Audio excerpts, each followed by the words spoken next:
question is that the motion be agreed to, and I call the honourable member for Chifley. Good on you, member for Dobell. Good on you for bringing this resolution.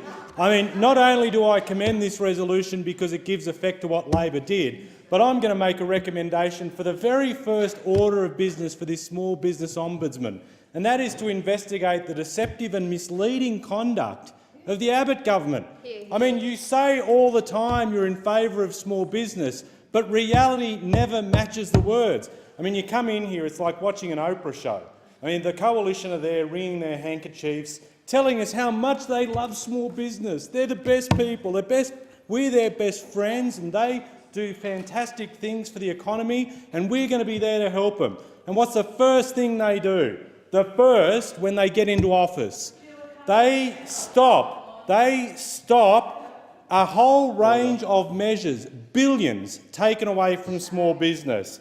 Instant asset tax write-off, accelerated deduction for motor vehicles that gave small businesses a boost in their cash flow, and also the other further cash flow measure that we brought in that allows for carryback of tax losses.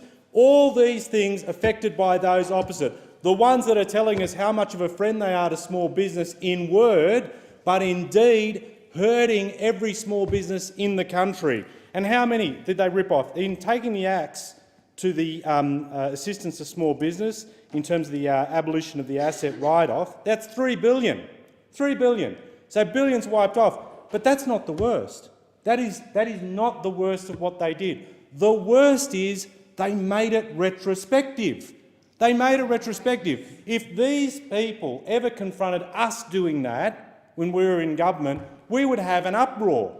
To do something that retrospectively takes and disables the ability of small business to claim those measures. They have not only ripped it out of the future, but they've ripped it out now when those businesses have counted on that benefit.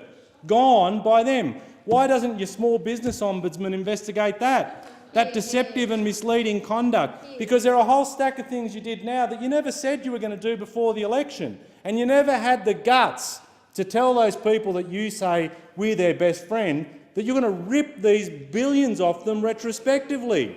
Retrospectively. I got 9,000 small businesses in my electorate that I'm proud to represent, and they're all having a crack, and a lot of them are people that hardly employ people at all. And there they are working the long hours.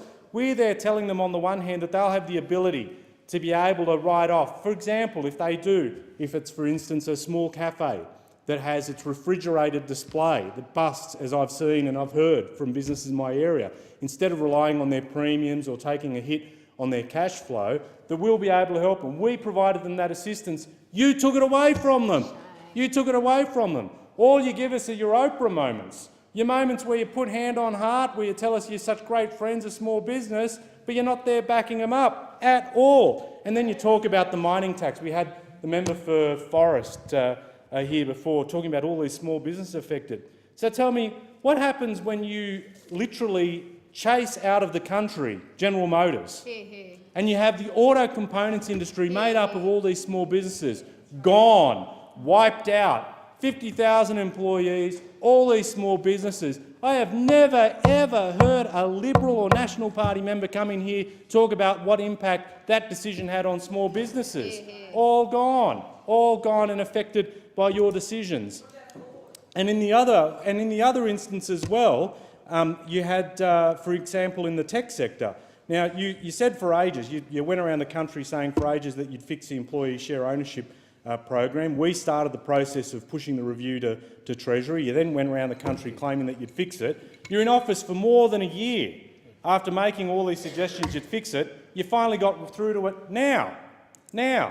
And what about crowdfunding? Again, we started the process.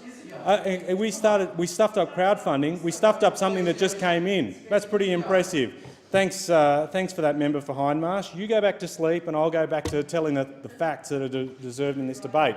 But in the regulatory framework for crowdfunding, where people want to get access to capital to be able to help their startups, and again, the report handed up in May, the Minister for Small Business says he's a big fan of it, and what do we see? Nothing. Nothing but delay, nothing but words. Whenever it comes to the deeds, a failure to actually follow through. And this is the legacy that those opposite leave. They tell us hand on heart they're in favour of small business, but they never, ever deliver.